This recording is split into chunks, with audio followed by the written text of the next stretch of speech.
बड़े में देख लेना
ऑफिशियल टाइम आपका साढ़े ठीक टाइम मैं तो पता नहीं एक्स्ट्रा थी और अब आप दो तक कर दो क्यों कर रहे हैं वो इतना ही ले रही है सही है क्या कोई अमाउंट क्यों बढ़ाओ टाइम तो इधर टाइम टाइम एक ले है और आप अगर सही है तो 2 बजे चल रहा था अब 2 बजे चला रहे तो गलत चला रहे 2 घंटे तो पता चलाते हो सारा दिन तो यूज पर क्या है अपने राम जी की और चलाते रहेंगे उसके मतलब नहीं अपने पाकिस्तान का समय वो भी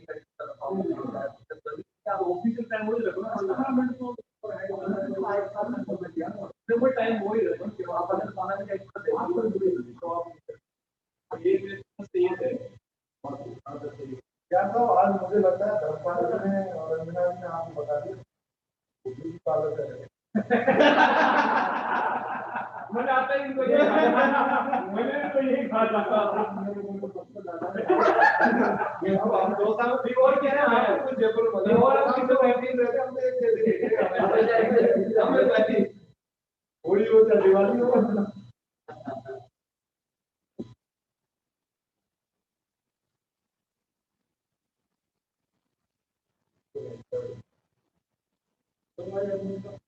वो कर दूं एडमिट और अरे आप मैडम हेलो क्या हेलो नहीं जुड़ गया जुड़ गया तो जुड़ना ही थी और जुड़ रहे हैं सब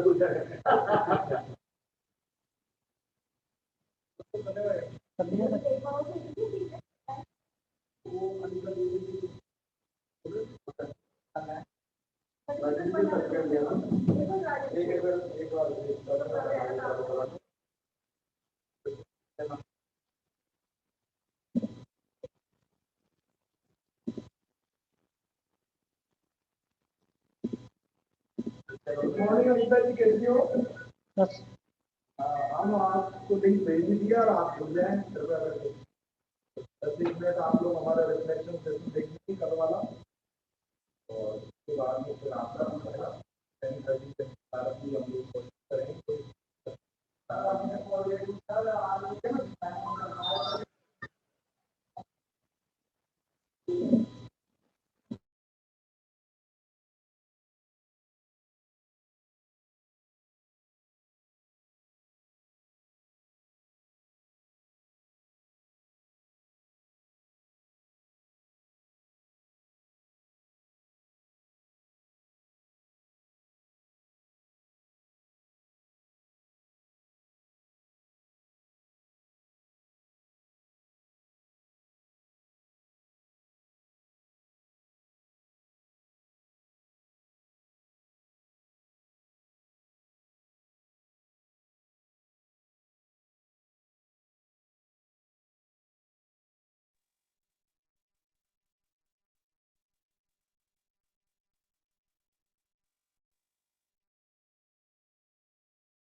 अभी टाइम है ना वो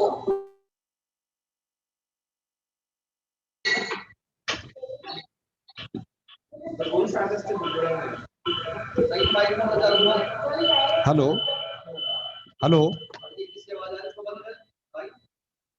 प्रतिभागियों से मेरा निवेदन है कि आप अपने अपने माइक ऑफ कर लें, म्यूट कर लें।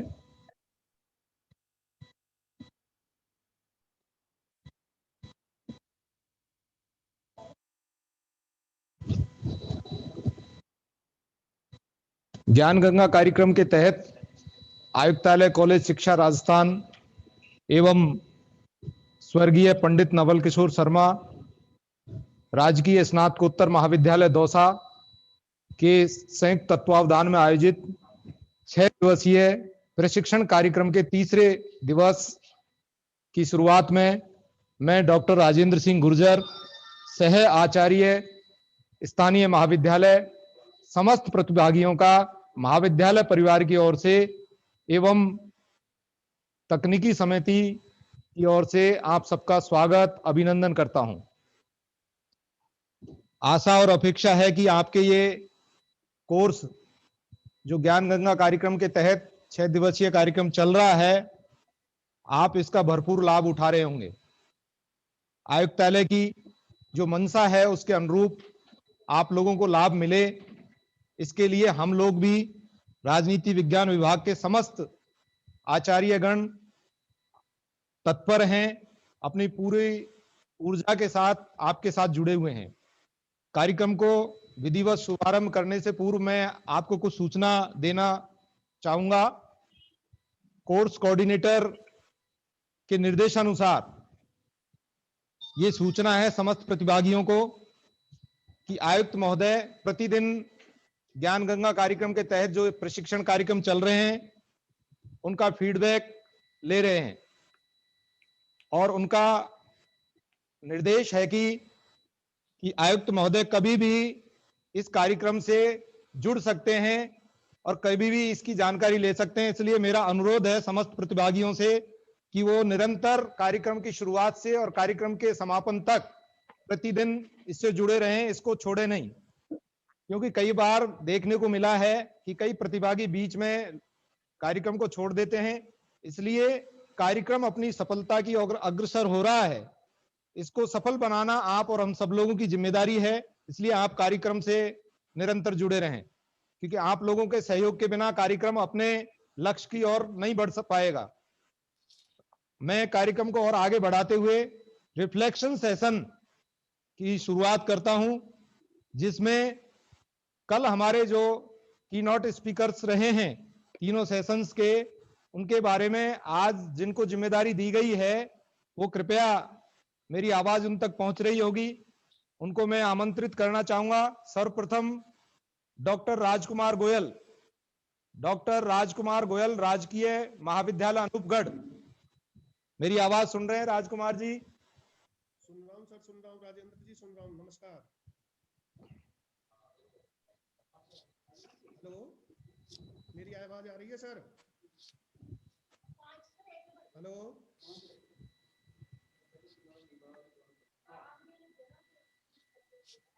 हेलो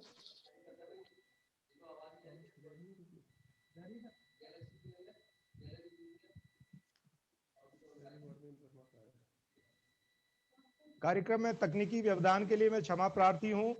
मैं एक सूचना और देना चाहूंगा कि कल के जो 3 सेशन हुए हैं उनका फीडबैक फॉर्म हम तक प्राप्त नहीं हुआ है। 5 ऐसे लोग हैं, तो कृपया करके वो फीडबैक फॉर्म सबमिट कर दें, अन्यथा उनकी रिपोर्ट आयुक्तालय भेजी जाएगी।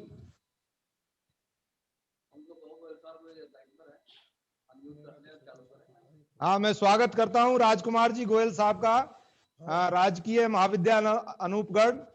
आप मेरे सहपाठी रहे हैं और रिफ्लेक्शन सेशन में मैं आपका स्वागत करता हूं। मैं डायच आपको सौंपता हूं राजकुमार गोयल साहब। धन्यवाद। धन्यवाद राजेंद्र जी। मैं डॉक्टर राजकुमार गोयल, गवर्नमेंट कॉलेज अनूपगढ़ से।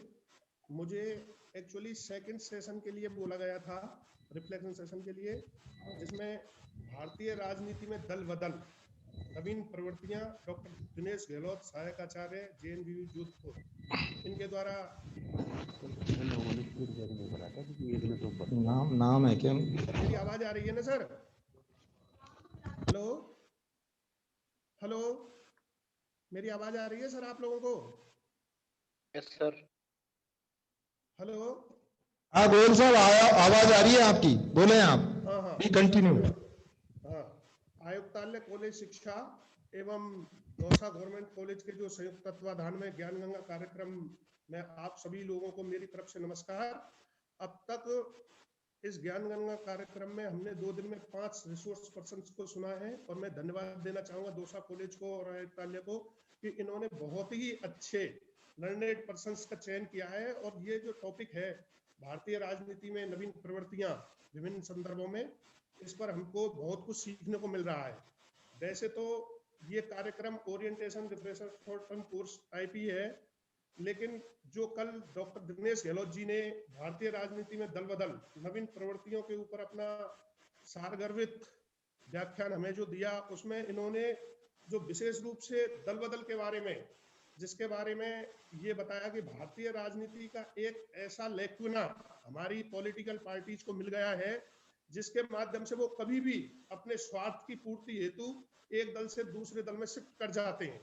जबकि मैं यह मानता हूं कि जो अपने यहाँ की पॉलिटिकल पार्टीज हैं, हमारे यहाँ पर तरह तरह की कई बार ये संविधान संशोधनों के माध्यम से भी इस प्रकार की बातें हुई हैं कि 52वां संविधान संशोधन और उन्होंने 91वें संविधान संशोधन की तुलनात्मक व्याख्या की, और जिसमें यह बताया कि 52वें संविधान संशोधन से एक तरह से इसको अंकुश लगाने की बात कही गई थी, और 91वें संविधान संशोधन में इसमें और पूर्णतया अंकुश लगा दिया गया। हमारे यहाँ के राजनेता शुरू से ही इस प्रकार की बातों को लेकर चिंतित रहे कि किस प्रकार से हमारे भारत में राजनीति की शुचिता हो, क्योंकि हमारे यहाँ संविधान वेत्ताओं ने यह सोचा ही नहीं था कि कोई व्यक्ति एक बार चुनाव जीत करके जो आ जाएगा, वो भारत में भारतीय राजनीति के विकास, लोकतंत्र की स्थापना, राष्ट्र की सुरक्षा, सोशल जस्टिस, इनके लिए काम करेगा, उन्होंने ऐसा माना था।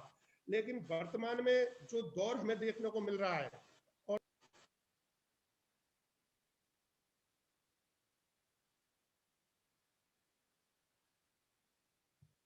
अरे भैया,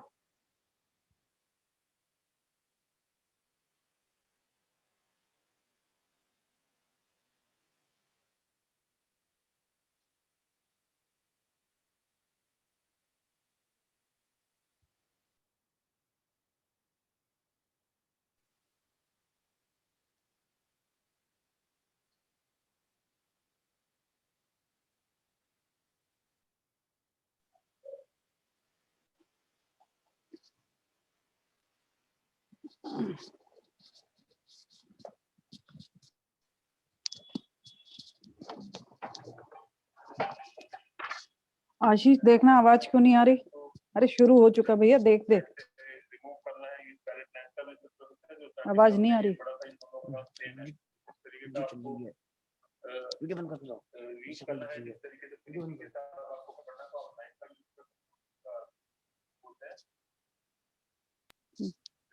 हेलो, तो इस प्रकार की बात दिनेश जी ने कही थी। दूसरी बात मैं ये कहना चाहता हूं कि उन्होंने जो नहीं आ रही क्या? तो आवाज नहीं जा रही क्या? राजकुमारी भी कंटिन्यू, आवाज आ रही है। उन्होंने जो दिनेश जी ने हमें हरियाणा के संदर्भ में बताया कि सर्वप्रथम ये चीजें हमें हरियाणा के संदर्भ में देखने को मिली थी। 1966 में राज्य बना, 67 में वहां चुनाव हुए, और वहां पर विशाल हरियाणा पार्टी एक बनी थी 1967 में, और वहां पर एक ही व्यक्ति के अंदर अंदर 3 पार्टियां बदल लेता है, जिसके माध्यम से भी सरकारों में अस्थिरता पैदा हो गई थी। हमारे संविधान वेत्ताओं ने राजनीति में जो सुचिता की बात करने की बात कही थी, वो सब स्वार्थ पूर्ति और सत्ता लोलुपता के कारण सारी की सारी पीछे हो गई या गौण हो गई। स्वर्गीय राजीव गांधी जी ने भी 1985 में जब उन्होंने बताया कि दिनेश जी ने कि सर्वप्रथम जैसे ही वो पटल पर उन्होंने अशोक सेन जी जो विधि मंत्री बने, उन्होंने दल बदल कानून को रोकने के लिए एक प्रस्ताव सदन में रखा और उसके माध्यम से 10वीं अनुसूची और 52वां संविधान संशोधन विधेयक अपने यहाँ पारित किया गया। लेकिन धीरे धीरे जब हमने ये देखा कि ये सब होने के बावजूद भी, मैं आप लोगों से कहना चाहूंगा कि हम अब वर्तमान में भी देख रहे हैं, चाहे पश्चिम बंगाल के चुनाव हो रहे हों, चाहे राजस्थान में थोड़े दिन पहले ही चुनाव हुए हों, चाहे मध्य प्रदेश की सरकार हमने देखी हो, कि यहाँ पर ऐसी स्थिति क्यों पैदा हो जाती है। हम सब लोग ये जानने की कोशिश करें कि कोई भी पॉलिटिकल पार्टी को यह क्यों विश्वास नहीं होता कि मैंने मेरे ही किसी कैंडिडेट को मेरे ही दल से टिकट दिया है और वो चुनाव जीत कर भी आया है, उसके बावजूद भी क्यों हम उसको घसीटे डोलते हैं। हम ऐसा क्यों है कि हम बाड़ेबंदी की नीति अपनाते हैं, हम धनबल और सत्ता लोलुपता की नीति अपनाने के कारण दलों को सम्मिलित करने की कोशिश करते हैं। राजकुमार जी थोड़ा शॉर्ट करें प्लीज, टाइम की बाध्यता को देखते हुए विचार करने का प्लीज शॉर्ट करें कि इस प्रकार की राजनीति इस देश में क्यों हो रही है। अगर ऐसा हो रहा है तो इस पर कैसे अंकुश लगाया जाए। हम सब लोग राजनीति विज्ञान के विद्यार्थी हैं और ये जानने का प्रयास करने की कोशिश करें कि इस दल बदल कानून को इतना मजबूत बनाया जाए कि कोई भी व्यक्ति अगर दल बदल करके जाता है सत्ता में आने के बाद या अपनी सत्ता लोलुपता के कारण, तो उस पर इतने मजबूत प्रतिबंध होने चाहिए कि वो दोबारा दल बदल करने की सोच ही नहीं सके। अपन ऑस्ट्रेलिया है, इंग्लैंड है या फिर अमेरिका है, वहां पर भी लोकतंत्र है, लेकिन दल बदल की स्थिति वहां पर नहीं है, कोई भी दल बदल कानून है वहां पर। इसके बावजूद भी वहां सारी सरकारें स्थिर होती हैं, जबकि हमारे यहाँ पर ऐसा कभी किसी को नहीं पता होता कि कौन सी सरकार कब गिर जाएगी। हो सकता है यहाँ पर मल्टी पार्टी सिस्टम को हमने अपनाया है, लेकिन दल बदल कानून इतना मजबूत होना चाहिए कि किसी के दिमाग में यह नहीं आए जब तक वो चुनाव जीत कर आ जाए कि मैं किसी भी दल को बदल करके दूसरे दल में चला जाऊं और उसके माध्यम से वहां पर किसी मंत्री पद को प्राप्त कर लूं या कोई बहुत बड़ा पैसा प्राप्त कर लूं। हरियाणा में जब शुरू में दल बदल की बात आई थी तो 20,000, 40,000 और 1 लाख तक में एक मेंबर बिकने की बात सबने सदन में भी स्वीकार की थी। लेकिन इसके बावजूद भी सब लोगों को सत्ता में रहने का मौका भी मिला और इनके ऊपर किसी प्रकार की कोई ऐसी एजेंसी भी नहीं है कि जिसके माध्यम से इन पर कंट्रोल किया जा सके। एक छोटा सा कर्मचारी होता है, उस पर कंट्रोल करने की 50 तरह की व्यवस्थाएं सरकार ने और प्रशासन ने कर रखी हैं, लेकिन ये जो राजकुमार जी शॉर्ट करें प्लीज, अपनी इच्छा से दल बदल कर सकते हैं। हमारा सेशन के जो रिसोर्स पर्सन है वेट कर रहे हैं, प्लीज शॉर्ट। ठीक है सर, धन्यवाद। मैं तो आप लोगों से यही कहना चाहूंगा कि गहलोत जी का भाषण बहुत ही ज्ञानवर्धक रहा, बहुत ही रुचिकर रहा। धन्यवाद सर। धन्यवाद राजकुमार जी, आपने पूरा ही बहुत अच्छा सब लोगों के सामने एक रिफ्लेक्शन सेशन के माध्यम से सब लोग अपडेट हो गए, कुछ छूट भी गया होगा तो बहुत अच्छा आपने ब्रीफ किया। मैं रिफ्लेक्शन सेशन में आगामी प्रतिभागी डॉक्टर शोभा गौतम जी को आमंत्रित करना चाहूंगा, राजकीय कन्या महाविद्यालय भीलवाड़ा। शोभा जी से आग्रह है कि अपना 2 मिनट में अपना रिफ्लेक्शन जो है कि वो ब्रीफ कर दें, कृपया 2 मिनट में शोभा जी।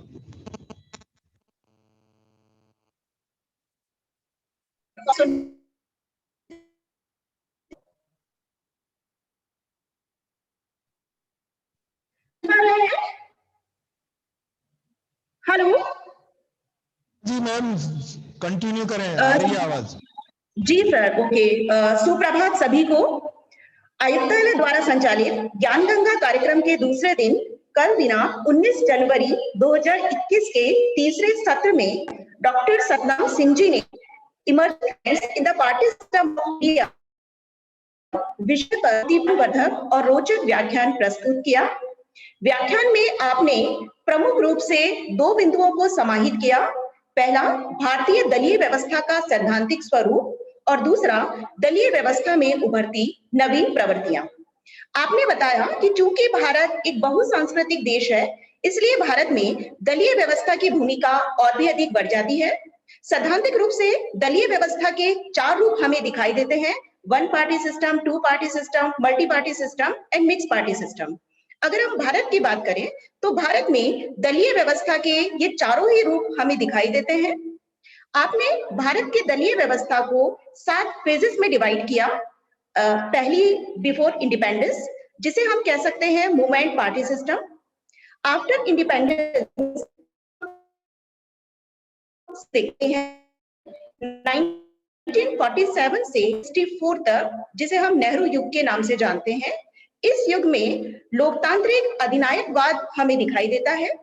इसके बाद 1967 से 1977 इंदिरा युग, जिसे हम कह सकते हैं वन पार्टी डोमिनेंस। इस युग में कांग्रेस पार्टी का वर्चस्व रहा। 1970 हम देखते हैं कि कांग्रेस पार्टी का पतन होता है, जनता पार्टी का उदय होता है। फिर से इसी में कांग्रेस 90 हम एक नया दौर होता है, जिसे कहते हैं तो सरकारों का दौर। इसमें क्षेत्रीय का बढ़ने लगती है, राष्ट्रीय दलों का पतन होता है, की भूमिका में भी हम देखते हैं कि वहीं पर प्रश्न चिन्ह हमें दिखाई देता है। अगर हम आगे बात, तो आज हम है पार्टी डोमिनेंस है, यानी कि बीजेपी का प्रभुत्व हमें दिखाई देता है। दूसरा जिस बिंदु पर आपने बात की वो था भारतीय दलीय व्यवस्था में उभरती नवीन प्रवृत्तियां। आपने जिन प्रमुख प्रवृत्तियों पर ध्यान आकृष्ट किया वे रही बीजेपी का सशक्त दल के रूप में उभरना, कांग्रेस का पतन, वामपंथी और जो दूसरी पॉलिटिकल पार्टीज हैं उनका पतन होना, राजनीतिक दलों में धन और बल की भूमिका का बढ़ना। साथ ही आपने ये भी बताया कि आज पॉलिटिकल पार्टीज जो साधन अपना रही है प्रचार के, उनमें परिवर्तन आया है। आज सभी पॉलिटिकल पार्टी मैक्सिमम आईटी का यूज कर रही है, उनमें भी परिवर्तन। लेकिन हम ये भी देखते हैं कि जो पॉलिटिकल पार्टीज हैं उनमें आज भी आंतरिक लोकतंत्र की कमी है। पॉलिटिकल पार्टीज के चुनाव समय पर नहीं होते हैं, कहीं ना कहीं उनमें भी हमें केंद्रीकरण की प्रवृत्ति दिखाई देती है। पॉलिटिकल पार्टीज की जो विश्वसनीयता है उसमें भी कमी आई है। और साथ ही हम ये कह सकते हैं कि राजनीतिक दलों में विचारधाराओं का जो महत्व है वो भी अब कम होता जा रहा है। तो ये बहुत ही सारगर्भित रूप में मैंने अपनी बात रखी है, क्योंकि सर का पहले ही निर्देश था कि मुझे बहुत संक्षिप्त में अपनी बात कहनी है। तो अंत में मैं यही कहना चाहूंगी कि आपका व्याख्यान बहुत ही रोचक, प्रेरणादायी एवं बहुत ही ज्ञानवर्धक रहा। Thank you sir. Hello hello. धन्यवाद शोभा जी। जी सर। मैं कार्यक्रम को आगे बढ़ाते हुए आज जो सेशन होंगे, हमारे 3 सेशन होंगे और उनका कल रिकैप होगा, उसकी जिम्मेदारी देना चाहूंगा। कोर्स कोऑर्डिनेटर के निर्देशानुसार प्रथम सत्र की जिम्मेदारी डॉक्टर सुनीता गोयल, राजकीय महाविद्यालय बीकानेर। द्वितीय सत्र की जिम्मेदारी रिकैप में रहेगी डॉक्टर सुमन कुमारी, राजकीय महाविद्यालय छोटी सादड़ी। इसी प्रकार से हमारा आज का जो अंतिम सत्र है उसका कल रिकैप करेंगे डॉक्टर विमल महावर, राजकीय कन्या महाविद्यालय बांदीकुई। कृपया नोट कर लें, जो भी हमारे प्रतिभागी हैं, कल इन रिकैप में आप लोग तैयार रहें सुबह 10:15 पर। धन्यवाद आप सभी को। कार्यक्रम को आगे की ओर ले जाते हुए प्रथम सेशन में हमारे रिसोर्स पर्सन डॉक्टर चौधरी जो मेरठ से हैं, उत्तर प्रदेश, उनका मैं स्वागत करता हूं। आपका विषय रहेगा आज लोकतांत्रिक व्यवस्था। अनीता जी चौधरी तक मेरी आवाज जा रही होगी। आपका मैं परिचय देना चाहूंगा।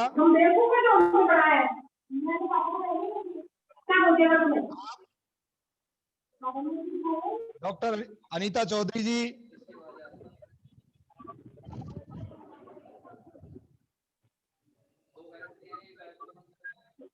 अनीता चौधरी जी मेरी आवाज पहुंच रही है? ठीक है। आपका विषय रहेगा लोकतांत्रिक व्यवस्था में शिक्षा के उद्देश्य। आपके प्रकाशन में मैं बात करना चाहूंगा तो आपकी 4 पुस्तक प्रकाशित हो चुकी हैं और राष्ट्रीय एवं अंतरराष्ट्रीय जर्नल्स में आपके कई शोध पत्र प्रकाशित हो चुके हैं। आपने अपने स्तर से विभिन्न प्रकार की सेमिनार, वर्कशॉप्स का आयोजन किया है। पर्यावरण पर्यावरण एवं शिक्षक पुरस्कार द्वारा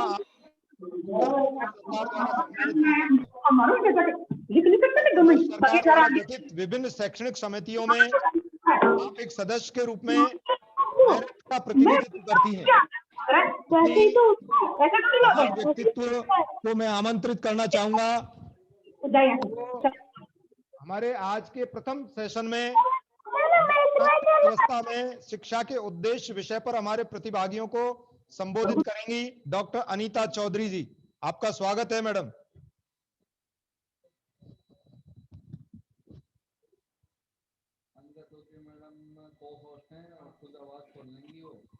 अनीता जी से मेरा निवेदन है, कृपया अपनी आवाज ऑन करें, माइक ऑन करें, आपका वीडियो ऑन करें।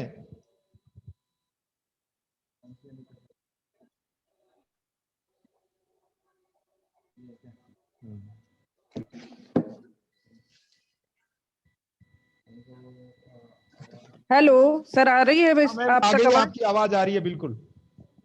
नमस्कार सभी को। स्वर्गीय पंडित नवल किशोर शर्मा राजकीय स्नातकोत्तर महाविद्यालय दौसा एवं आयुक्तालय कॉलेज शिक्षा जयपुर राजस्थान के संयुक्त तत्वाधान में आयोजित राज्य स्तरीय प्रशिक्षण कार्यक्रम ज्ञान गंगा जनवरी 2021 में चेयरपर्सन ऑनरेबल संदेश नायक जी, को chairperson Shri BL Goyal ji, guest of honour doctor BK Bhardwaj, महाविद्यालय के प्राचार्य डॉक्टर BL मीना साहब, इस कार्यक्रम के प्रभारी प्रोफेसर RK मीना जी, आयोजक सचिव धर्मपाल सिंह, आयोजन सह सचिव डॉक्टर मंडावरिया साहब, डॉक्टर राजेंद्र सिंह, डॉक्टर पुष्पा जी और डॉक्टर राजकुमार जी। कार्यक्रम में प्रतिभाग कर रहे समस्त शिक्षक बंधु तथा महाविद्यालय की ICT टीम के सभी सम्मानित सदस्य, सभी को मेरा सादर नमस्कार। मां शारदे को वंदन के साथ आप सभी को सुप्रभात के साथ मैं डॉक्टर अनीता चौधरी, सहायक आचार्य B.Ed विभाग, देवनागरी महाविद्यालय मेरठ, उत्तर प्रदेश, जो मेरठ में DN कॉलेज के नाम से प्रसिद्ध है, उसमें कार्यरत हूँ। मेरा आज का टॉपिक है लोकतांत्रिक व्यवस्था में शिक्षा के उद्देश्य। जब हम लोकतंत्र की बात करते हैं तब इस लोकतंत्र को जानने के लिए जानना भी बहुत जरूरी है। वैसे आप सभी लोग पॉलिटिकल साइंस के ही टीचर्स हैं, लेकिन फिर भी मैं अपने वक्तव्य का प्रारंभ जनतंत्र के अर्थ से ही करूंगी। जनतंत्र का शाब्दिक अर्थ है जनता का शासन। अमेरिका के पूर्व राष्ट्रपति अब्राहम लिंकन ने भी इसे परिभाषित करते हुए लिखा था कि जनतंत्र जनता का, जनता के द्वारा, जनता के लिए शासन है। लोकतंत्र की यह परंपरागत धारणा प्राय जनता और राज्य के संबंधों अर्थात जनता द्वारा चुनाव, वो किसी भी चीज के विधानसभा, विधान परिषदों एवं संसद के निर्माण तक ही सीमित रह जाता है, जो पर्याप्त नहीं है। लोकतंत्र को सफल बनाने के लिए इसके सिद्धांतों तथा मूल्यों का प्रयोग जीवन के सभी क्षेत्रों जैसे धार्मिक, सामाजिक, आर्थिक, राजनीतिक तथा शैक्षिक कार्यों आदि में किया जाना आवश्यक। यदि ऐसा नहीं किया गया तो लोकतंत्र असफल हो जाएगा। लोकतांत्रिक व्यवस्था शिक्षा को इस प्रकार का होना चाहिए कि राष्ट्र उन्नति के पथ पर अग्रसर हो सके। लोकतंत्र और शिक्षा के संबंध को स्पष्ट करते हुए जॉन डेवी ने भी कहा है कि शिक्षा के अभाव में लोकतंत्र लंगड़ा, निर्जीव तथा लचीला है। के अभाव में शिक्षा नीरस तथा मृत प्राय है। शिक्षा क्योंकि जीवन पर्यंत चलने वाली एक सामाजिक प्रक्रिया है जो मनुष्य को सदैव प्रगति पथ पर चलने का प्रयास कराती है। मनुष्य अपने जीवन में जो कुछ भी प्राप्त करता है उस स्थिति को ही, आदर्श स्थिति को ही उद्देश्य कहा जाता है। सुनिश्चित एवं सुस्पष्ट उद्देश्यों के अभाव में शिक्षा की कल्पना भी नहीं की जा सकती, क्योंकि निरुद्देश्य शिक्षा अपने आप में अर्थहीन होती है। किसी भी देश में शिक्षा के उद्देश्य उसकी राजनीतिक विचारधारा से प्रभावित हुए बिना नहीं रह सकते। प्रजातांत्रिक देशों की शिक्षा के उद्देश्य अधिनायकवादी तथा साम्यवादी देशों की शिक्षा के उद्देश्य से समान नहीं होते, वरन प्रजातांत्रिक देशों की शिक्षा के उद्देश्य लचीले होते हैं और मानव की स्वतंत्रता, समानता तथा गरिमा पर बल देते हैं। स्वतंत्र भारत में राष्ट्र की आवश्यकताओं, परिस्थितियों, परंपराओं, अपेक्षाओं तथा अंतरराष्ट्रीय परिदृश्य के आलोक में विभिन्न शिक्षा शास्त्रियों, दार्शनिकों, विचारकों, समाज सुधारकों सभी ने समय समय पर शिक्षा के उद्देश्यों की व्याख्या की है, जिन्हें हम निम्न प्रकार से कह सकते हैं। जिसमें पहली बात आती है जनतांत्रिक नागरिकता का विकास, क्योंकि भारत संपूर्ण प्रभुत्व संपन्न गणराज्य की इस श्रेणी में आता है। जनता में ही शासन की सर्वोच्च शक्ति निहित मानी जाती है। सर, मेरी आवाज आ रही है? हेलो। यस सर, मैम आ रही है, बिल्कुल आप कंटिन्यू रखें। उसे ही अपने शासकों को निर्वाचित करने का भी अधिकार होता है। प्रजातंत्र को सफल बनाने के लिए योग्य, कुशल और आदर्श नागरिकों की हमें आवश्यकता होती है।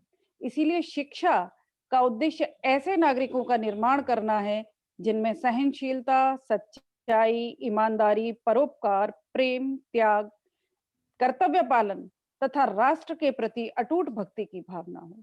अगर हम ऐसे व्यक्तियों का निर्माण नहीं कर पाते हैं तो कहीं ना कहीं हमारा शिक्षा का उद्देश्य अचीव नहीं हो पाता है। इसी में दूसरी चीज आती है व्यक्तित्व का सर्वांगीण विकास करना। शिक्षा का क्योंकि ये सर्वोपरि उद्देश्य है व्यक्तित्व का सर्वांगीण विकास, और व्यक्तित्व का जब सर्वांगीण विकास होगा तभी हमारे समाज की और देश की उन्नति होगी। तभी जब हमारे नागरिक शारीरिक दृष्टि से स्वस्थ होंगे, बौद्धिक दृष्टि से बुद्धिमान होंगे, संवेगात्मक दृष्टि से उनमें स्थिरता आएगी, आध्यात्मिक दृष्टि से वो धार्मिक प्रवृत्ति के होंगे और सामाजिक दृष्टि से समाज सेवी होंगे। तभी प्रजातंत्र में या लोकतंत्र में हम कहेंगे कि हमारे व्यक्तित्व का सर्वांगीण विकास हुआ है।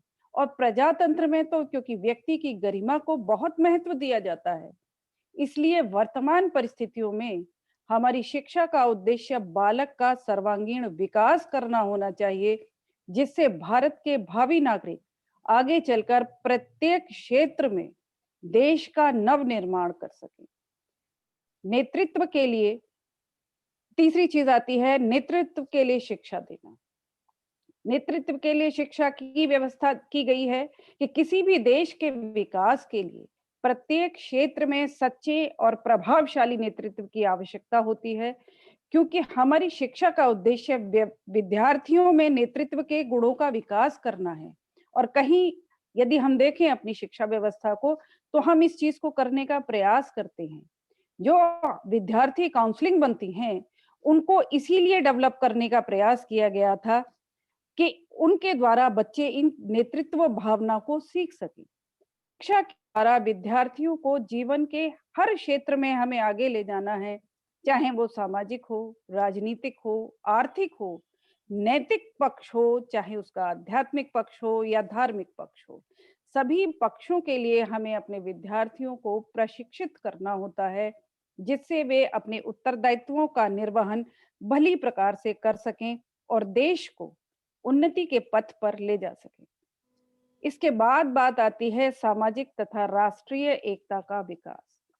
भारतीय समाज में आज विघटनकारी शक्तियां बहुत प्रबल हो रही हैं, तो ये राष्ट्रीय एकता की बात भी हमें इसीलिए जरूरत पड़ी इसमें, क्योंकि हम प्रांतीयता, क्षेत्रवाद, जातिवाद, संप्रदायवाद, आर्थिक और राजनीतिक दलबंदी में फंस चुके हैं।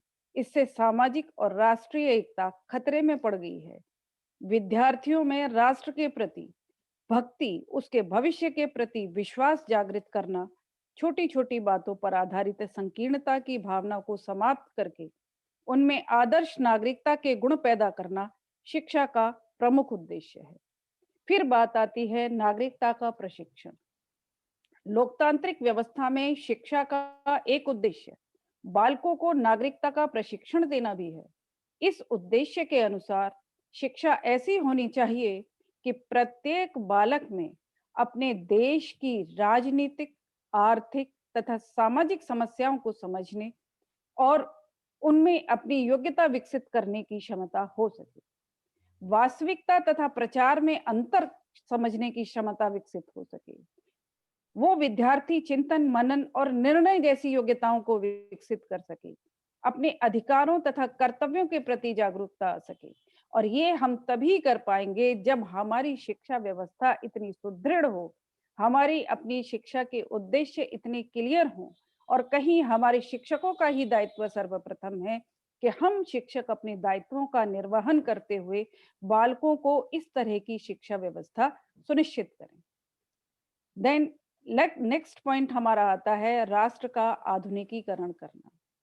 आज क्योंकि ज्ञान विज्ञान तेजी के साथ आगे बढ़ रहा है, और यदि हम विकसित देशों के समकक्ष आना चाहते हैं तो हमें अपने ज्ञान विज्ञान को भी बढ़ाना होगा। हमें उसे अपनी शिक्षा व्यवस्था में भी सम्मिलित करना होगा। अपनी शिक्षा व्यवस्था को सामाजिक, राजनीतिक, सांस्कृतिक, औद्योगिक तथा वैज्ञानिक रूप से इतना सुंदर करना होगा कि देश को हम आधुनिकता की ओर ले जाते हुए प्रगति पथ पर अग्रसर कर सकें, और इन्हें हम अपनी शिक्षा व्यवस्था को सुचारू रूप से चलाते हुए उद्देश्यों की प्राप्ति की ओर ले जाते हुए ही संपन्न कर सकते हैं। अगली बात आती है अंतर सांस्कृतिक भावना का विकास करना, क्योंकि भारत एक विशाल देश है जहां प्राचीन काल से ही आदर्शों, मूल्यों, परंपराओं, रीति रिवाजों, खान पान, हमारे रहन सहन, वेशभूषा और भाषा में बहुत भिन्नता पाई जाती है। लेकिन हमें विद्यार्थियों को ये सिखाना होगा कि हम भारतवासी एक हैं। पूरे भारत की परंपराएं, रीति रिवाज की जानकारी उन्हें देनी होगी, और इसके साथ ही दूसरे देशों की भी सांस्कृतिक सकारात्मकता को स्वीकार करते हुए हमें अपनी सांस्कृतिक विरासत में दूसरों को समाहित करने का प्रयास करना चाहिए। हमारी शिक्षा व्यवस्था ऐसी होनी चाहिए जिससे बालक एक दूसरे की संस्कृति के विषय में ज्ञान प्राप्त कर सकें और उनके प्रति श्रद्धा का भाव रख सकें। फिर बात आती है अंतर्राष्ट्रीय समझ का विकास। आज विज्ञान तथा तकनीकी ने दुनिया में भारी परिवर्तन किए हैं। वैज्ञानिक खोजों और ज्ञान ने विश्व के देशों को बहुत निकट ला दिया है। आज घटना किसी एक देश में होती है और उसका प्रभाव हमें दूसरे देशों में देखने को मिलता है। आज कोई भी देश, अगर हम ये कहें कि कोई भी देश अपने आधार पर ही प्रगति और शांति स्थापित नहीं कर सकता, उसे दूसरे अन्य देशों की समस्याओं को भी समझना होगा, यथासंभव उनका समाधान करने में सहयोग करना होगा। और यह तभी संभव है जब हमारी शिक्षा व्यवस्था ऐसी हो जो बालकों में संपूर्ण मानव जाति के प्रति प्रेम की भावना पैदा कर सके और उनको दूसरे देशों की सभ्यता, संस्कृति, धर्म और ज्ञान की जानकारी दे सके। और हम ऐसा अपनी शिक्षा व्यवस्था को सुदृढ़ करते हुए इन उद्देश्यों को अचीव कर सकते हैं। फिर बात आती है कि विश्व बंधुत्व और अंतरराष्ट्रीय सद्भावना का विकास। हमारी संस्कृति विश्व बंधुत्व पर ही आधारित है, क्योंकि हम सदैव वसुधैव कुटुंबकम की ही बात करते हैं। इसलिए इस वसुधैव कुटुंबकम की भावना का संचार बालकों में शिक्षा के माध्यम से ही किया जा सकता है, क्योंकि लोकतंत्र की सफलता के लिए बालकों में विश्व बंधुत्व और अंतरराष्ट्रीय सद्भावना का विकास किया जाना बहुत आवश्यक है। और यदि ये कहा जाए कि ये सर्वोपरि उद्देश्य है जिसे अगर हम अचीव कर लेते हैं तो बाकी उद्देश्यों को अचीव कर पाना हमारे लिए बहुत आसान हो जाएगा। लोकतांत्रिक व्यवस्था में शिक्षा के लिए ये बहुत जरूरी है कि स्कूल स्तर से लेकर विश्वविद्यालय स्तर तक शिक्षा का सूचना तंत्र पारदर्शी हो, लोकतांत्रिक हो, सहयोगपरक हो। जब इस तरह का हम सूचना तंत्र बना लेंगे, तब शिक्षा व्यवस्था में सम्मिलित लोगों के लिए भी ये जरूरी है कि उनकी जवाबदेही तय की जाए, ताकि उद्देश्यों को प्राप्त करने में हमसे कहीं भी चूक न हो सके। शिक्षकों के नजरिए, संस्कार, उनकी आदतें, उनके आचार व्यवहार आदि का कायाकल्प करना भी नितांत आवश्यक है। बिना इन सारी चीजों के, बिना इन परिवर्तनों के हम ये नहीं कह सकते कि हम शिक्षा के अपने उद्देश्यों को अचीव कर पाएंगे। शिक्षा के उन उद्देश्यों को प्राप्त करने के लिए हमें सबसे पहले अपने स्कूल स्तर, अपने विद्यालयों से, अपने महाविद्यालय स्तर की शिक्षा पर अपने तंत्र को इतना मजबूत करना होगा, अपनी दायित्वों को समझना होगा, जिससे हम शिक्षा के उद्देश्यों को प्राप्त कर सकें। सर, अगर और भी समय हो तो मैं आगे कंटिन्यू करूं? हेलो, कंटिन्यू रखें मैम। जब हम देखते हैं कि राजनीतिक दृष्टि से हम देखते हैं कि आज भारत बहुत प्रौढ़ हो चुका है।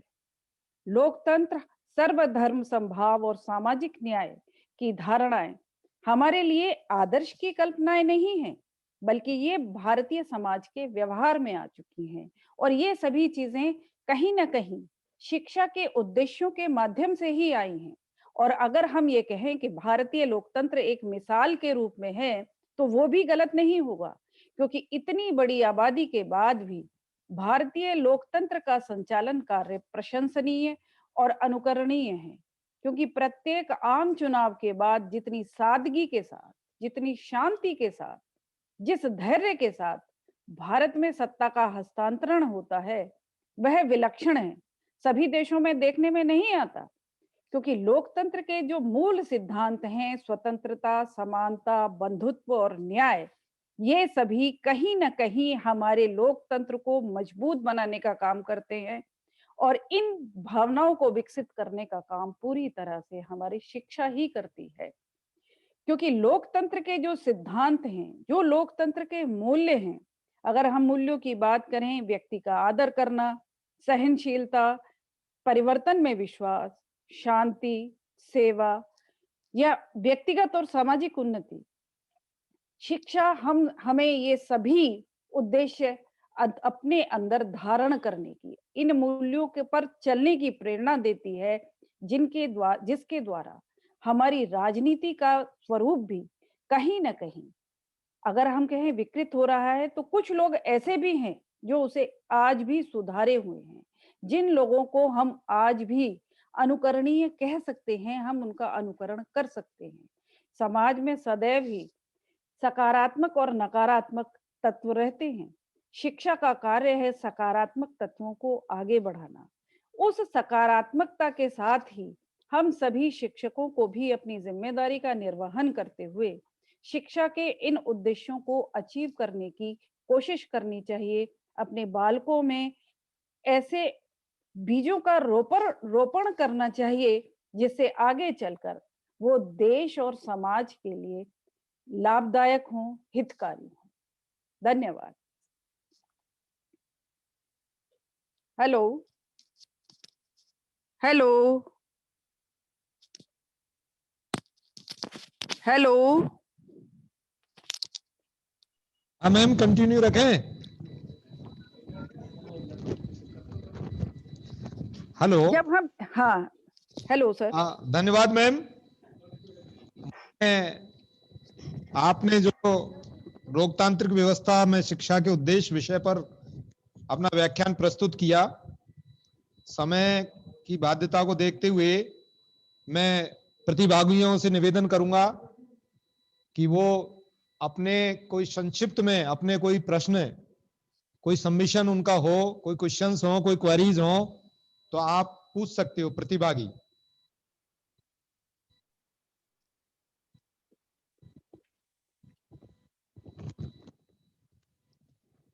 सर, सभी इतने जिम्मेदार हैं, सभी शिक्षक हैं, शिक्षा से जुड़े हुए लोग हैं, और शायद हम अपने दायित्व का, आज का शिक्षक अपने दायित्व को अच्छी तरह से समझता है कि हमें किस प्रकार अपने बालकों में इन चीजों का अंकुरण करना है, और हम शायद सकारात्मक रूप से इन सभी चीजों से जुड़े हुए भी हैं। अंत में मैं माँ भारती को नमन के साथ ज्ञान गंगा मंच को दिल से आभार व्यक्त करती हूँ, और विशेषकर सर आपका, डॉक्टर राजेंद्र सिंह सर, जिन्होंने मुझे इस कार्यक्रम से जोड़कर सभी प्रतिभागियों के साथ विचार शेयर करने का अवसर प्रदान किया। सर, आपका बहुत बहुत धन्यवाद। और सर से जब भी बात होती है तो एक सकारात्मक अभिव्यक्ति सर के उद्बोधन में ही रहती है, और वो सकारात्मकता जो है, वो सकारात्मकता सर जो भी कहते हैं वो एक अनुकरणीय है। तो सर बहुत, मैं आपसे बहुत प्रभावित हूँ इस चीज से। हेलो। हाँ, थैंक यू मैम। मैं औपचारिक धन्यवाद के लिए डॉक्टर पुष्पा बुटोलिया जी, जो हमारी सहआचार्य हैं, डिपार्टमेंट में कार्यरत हैं, उनको आमंत्रित करना चाहूंगा। डॉक्टर पुष्पा बुटोलिया जी।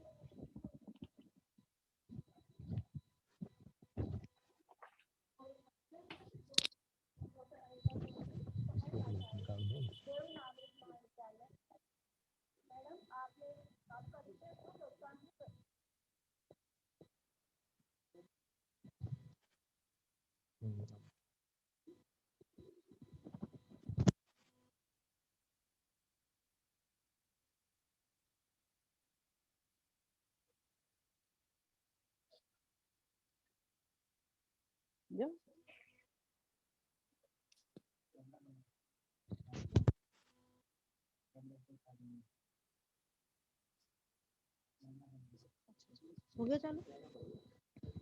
हमारे साथ है डॉक्टर अनीता चौधरी, सहायक आचार्य, देव नागरिक महाविद्यालय मेरठ।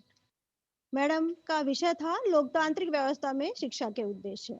आपने अपने व्याख्यान के माध्यम से बताया कि स्वतंत्र भारत में शिक्षा की आवश्यकता जो है वो प्रजातंत्र को सफल बनाने हेतु और इसके साथ साथ योग्य, कुशल और कर्तव्यनिष्ठ नागरिक बनाने हेतु है। इसके साथ साथ आपने ये भी बताया कि नागरिकों के व्यक्तित्व के विकास एवं गुणों के विकास के लिए भी शिक्षा जो है वर्तमान परिस्थितियों में अति आवश्यक है। इसके साथ साथ नेतृत्व के गुणों के विकास के लिए भी हमारी शिक्षा पद्धति जो है इस तरह से होनी चाहिए कि वो अच्छे नेता या अच्छे नेतृत्व का विकास कर पाए।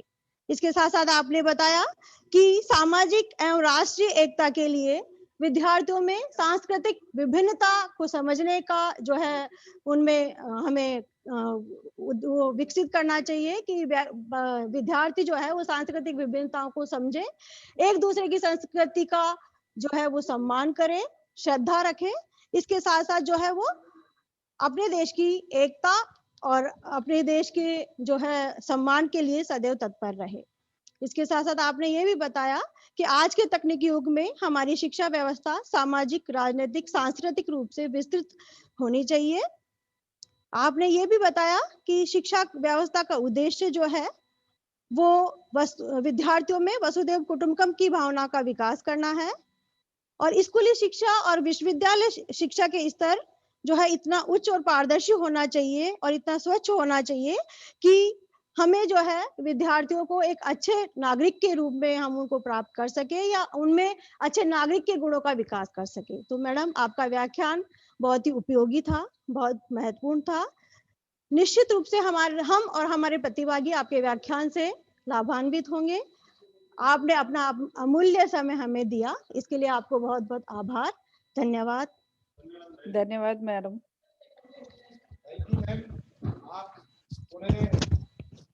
Thank you sir.